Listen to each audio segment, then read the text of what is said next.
அன்பு வணக்கம். இப்போது நம்ம வாழ்க்கையில் பார்த்திங்கன்னா பலவிதமான சூழ்நிலைகள், இதை நான் சூழ்நிலைகள்னு சொல்கிறேன், நீங்கள் பிரச்சனைகள் அப்படின்னு சொல்லுவீங்க.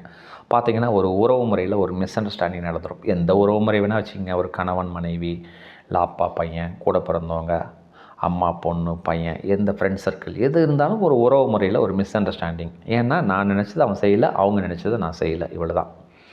அதே மாதிரி ஒரு வேலை செய்வீங்க, ஒரு பிஸ்னஸ் செய்வீங்க, அதில் ஒரு பண இழப்பு, இல்லை வேலை செய்வீங்க சாட்டிஸ்ஃபைடாக ஒரு திருப்தியாக உங்களால் செய்ய முடியல. அதே மாதிரி ஒரு படிப்பு விஷயமாகட்டும், ஒரு வீடு வாங்குகிற விஷயமாகட்டும், ஒரு கார் வாங்குகிற விஷயமாகட்டும், ஒரு இஎம்ஐ ஒரு டிஸ்டர்பன்ஸாக வந்துடுது. திடீர்னு வேலை போயிடும், திடீர்னு தொழிலில் லாஸ் ஆகிடும், என்ன செய்கிறதுன்னு தெரியல. இதுக்கு பேர் தான் சூழ்நிலைகள்.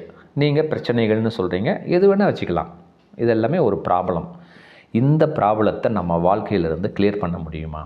ஒரு கிராமம், அந்த கிராமத்தில் ஒரு ஏழ்மையான குடும்பம், ஒரு கணவன் மனைவி விவசாய வேலை பண்ணிகிட்ருக்காங்க. ஒரு ஓனர் ஒரு 5 ஏக்கர் இடம் வச்சுருக்காங்க. ஒரு ஓர குடிசை போட்டிருக்காங்க. அந்த குடிசையில் தங்கி அந்த விவசாய வேலைகள் செய்கிறவங்க மாத சம்பளத்துக்கு வேலை செஞ்சிட்ருக்காங்க.